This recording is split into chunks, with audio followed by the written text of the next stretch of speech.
Welcome to Mamma's kitchen. எல்லோரும் எப்படி இருக்கீங்க? நாளைக்கு வந்து கிருஷ்ண ஜெயந்தி வருது. அதுக்கு வந்து நம்ம ஸ்பெஷலாக சாமிக்கு வந்து படையல் போடுறதுக்கு 2 ஸ்வீட் ஐட்டம் பண்ண போகிறோம். ஒன்று வந்து அவல் வச்சு பண்ண போகிறேன், இன்னொன்று வந்து கடலை மாவு வச்சு பண்ண போகிறேன். இது ரெண்டுமே வந்து செய்கிறதுக்கு ஈஸியாகவும் இருக்கும், அதே மாதிரி ரொம்ப டேஸ்ட்டாகவும் இருக்கும். அவல் வந்து கிருஷ்ணருக்கு ரொம்ப பிடிச்ச ஆகாரம், அதனால் அவளை வச்சு நம்ம கண்டிப்பாக ஒரு டிஷ்ஷு பண்ணுவோம். இப்போ இது ரெண்டையும் வந்து நம்ம எப்படி செய்யலாங்கிறத பார்ப்போம் வாங்க. ஒரு மிக்சிங் பவுல் எடுத்துக்குவோம். அதில் வந்து 1 கப் அளவுக்கு அவல் எடுத்துக்கலாம். அவல் வந்து நீங்கள் வெள்ளை அவல் வேணுனாலும் யூஸ் பண்ணிக்கலாம், இந்த மாதிரி கலர் அவல் வேணுனாலும் யூஸ் பண்ணிக்கோங்க. இதை வந்து தண்ணி ஊற்றி ஒரு 2 தடவை கழுவி எடுத்துக்குவோம். இதை வந்து ஒரு 2-3 தடவை நல்லா கழுவிட்டேன். கழுவுனதுக்கப்புறம் இதை வந்து நல்லா மூடி வச்சு ஒரு 5 நிமிஷம் அப்படியே ஊற விட்டுருங்க. இதுக்குள்ளே இருக்க தண்ணியில் நல்லா ஊறிடும். நான் எடுத்துருக்கிறது வந்து மெல்லிசான அவல். இதே வந்து திக்னஸாக இருக்கிற அவளுக்குன்னா கொஞ்சமாக தண்ணி ஊற்றிக்கணும். லைட்டாக தண்ணி ஊற்றினீங்கன்னா நல்லா ஊறி வந்துடும். ஒரு 5 நிமிஷம் இதை மூடி வைப்போம். 5 நிமிஷம் ஆயிடுச்சு. அந்த தண்ணியிலேயே கொஞ்சம் ஊறி இருக்கும்.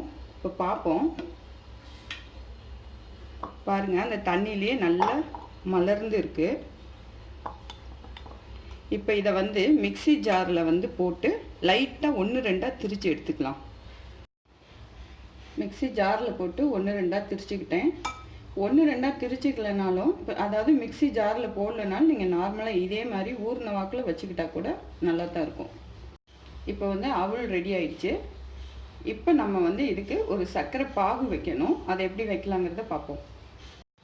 இந்த கப்பில் தான் வந்து நான் அவல் அளவெடுத்தேன். 1 கப் அவலுக்கு 3/4 கப் அளவுக்கு சர்க்கரையை நம்ம போட்டுக்குவோம்.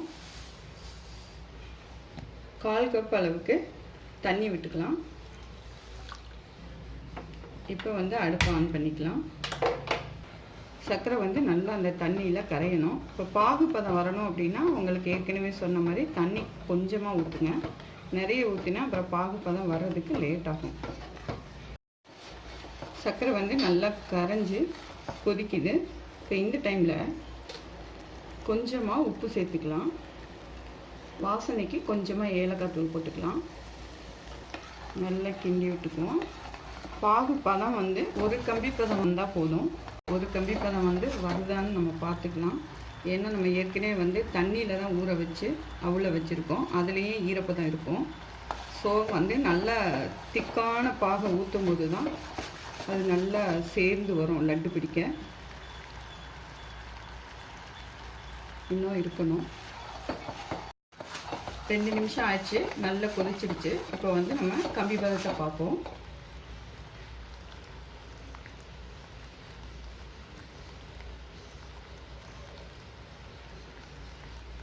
பாருங்கள், நல்ல பிரேக் இல்லாமல் வருது.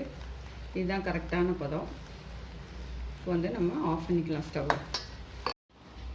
அவளோட ஒரு 3/4 கப் அளவுக்கு தேங்காய் துருவலை போட்டுக்கலாம். இப்போ நீங்கள் வந்து 2 நாளைக்கு வச்சு யூஸ் பண்ணுற மாதிரி இருந்துச்சுன்னா இந்த லட்டை நீங்கள் தேங்காவை நல்லா வறுத்து போட்டுக்கோங்க. உடனே வந்து நீங்கள் சாப்பிட்ற மாதிரி இருந்துச்சு, இன்றைக்குள்ளே தீர்த்துருவீங்க அப்படின்னா நீங்கள் தேங்காவை அப்படியே கூட போட்டுக்கலாம். நல்லா மிக்ஸ் பண்ணி விட்டுக்குவோம்.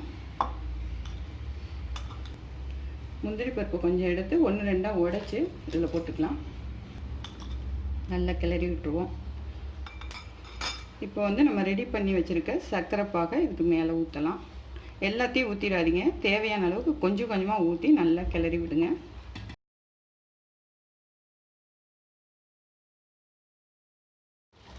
இப்போ பாகை ஊற்றி நல்லா கிண்டியாச்சு. இப்போ வந்து சூடாக இருக்குது, நல்லா ஆவி பறந்துட்டுருக்கு. ஒரு 2 நிமிஷம் வந்து அப்படியே விட்டுருவோம். ஏன்னா அந்த சூடு ஆறுனதுக்கப்புறமா ஒரு கைப்பக்குவம் அளவுக்கு, அதாவது உருண்டை பிடிக்கிற அளவுக்கு வெதும்பலாக இருக்கும்போது அதை வந்து நம்ம உருண்டை பிடிச்சிக்கலாம். ஒரு 2 நிமிஷம் அப்படியே விடுவோம். 2 நிமிஷம் ஆயிடுச்சு. இப்போ உருண்டை பிடிக்கிற அளவுக்கு கொஞ்சம் பதமாக இருக்குது, நம்ம உருண்டை பிடிச்சிக்கலாம்.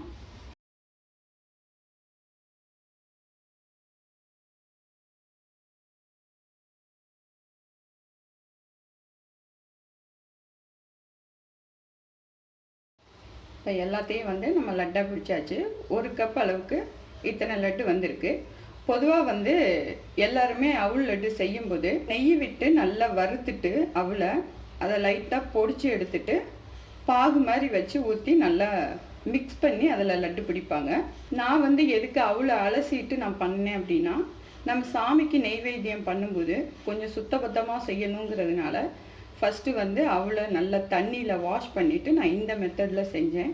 இந்த மெத்தடில் செய்யும்போது நமக்கு சாமிக்கு படைக்கும்போது ஒரு மனசுக்கு திருப்தியும் இருக்கும், செய்கிறதும் ஈஸி தான். அதனால் நீங்களும் வந்து இதே மாதிரி ட்ரை பண்ணி செஞ்சு சாமிக்கு படைங்க. இப்போ வந்து அவல் லட்டு ஃபினிஷ்டு. நம்ம வந்து அடுத்த டிஷ் எப்படி செய்யலாங்கிறத பார்ப்போம். நெக்ஸ்ட்டு வந்து கடலை மாவு வச்சு ஒரு அல்வா பண்ண போகிறேன், அதுவும் நெய்வேத்தியத்துக்கு தான். இது செய்கிறதுக்கு ஒரு கடாய் எடுத்துக்கோங்க. அதில் வந்து 1 ஸ்பூன் அளவுக்கு நெய் விட்டுக்குவோம். இப்போ வந்து நெய் வந்து நல்லா மெல்ட் ஆன உடனேயே இந்த கப்பில் 3/4 கப் அளவுக்கு நான் கடலை மாவு எடுத்து வச்சுருக்கேன். இதை போட்டு நல்லா அந்த பச்சை வாசனை போகிற அளவுக்கு நல்லா வறுத்து எடுத்துக்கலாம்.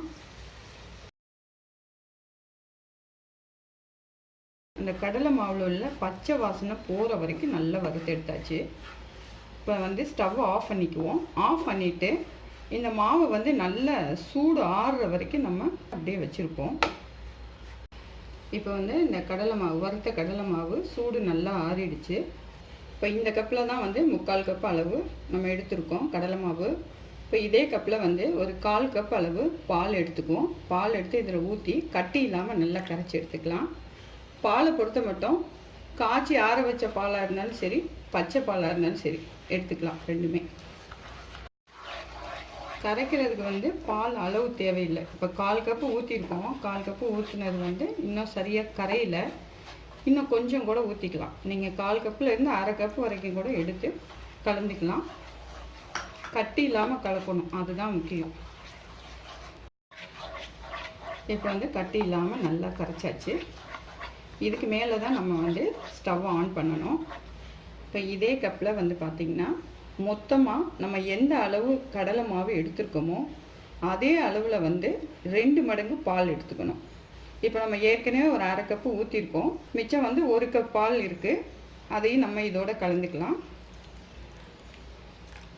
இப்போ வந்து ஸ்டவ் ஆன் பண்ணிக்குவோம். நான் 1 கப்பையும் ஃபுல்லாக ஊற்றலை, 1/2 கப்பு ஊற்றிட்டு நல்லா கிளறி விட்டுட்டு அதுக்கப்புறம் கொஞ்சம் கொஞ்சமாக ஊற்றிக்கலான்னு வச்சுருக்கேன்.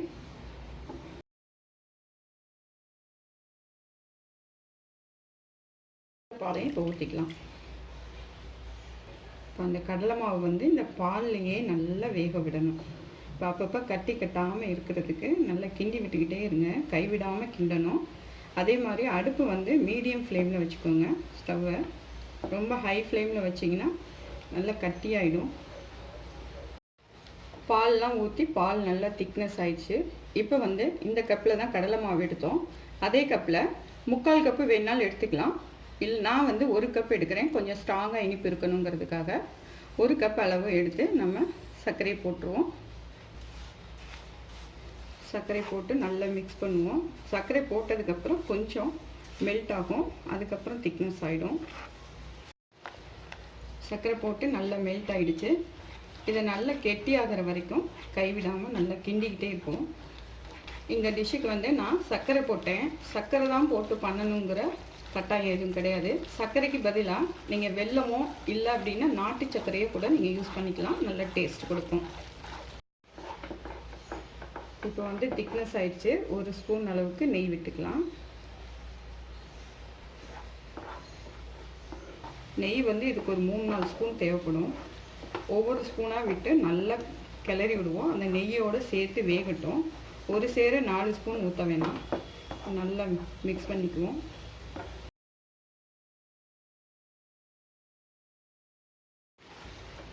இப்போ வந்து நல்லா கெட்டி ஆயிடுச்சு. இப்போ வறுத்த முந்திரி பருப்பு 1-2 உடச்சி வச்சுக்கோங்க, அதையும் போட்டுக்குவோம்.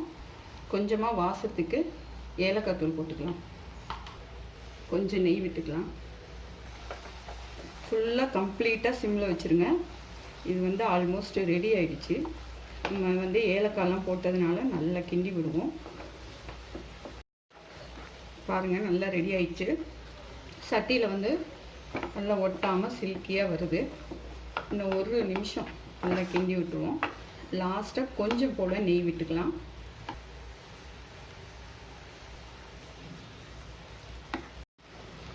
இப்போ வந்து கடலை மாவில் செஞ்ச அல்வா சாமி பிரசாதம் ரெடி ஆயிடுச்சு.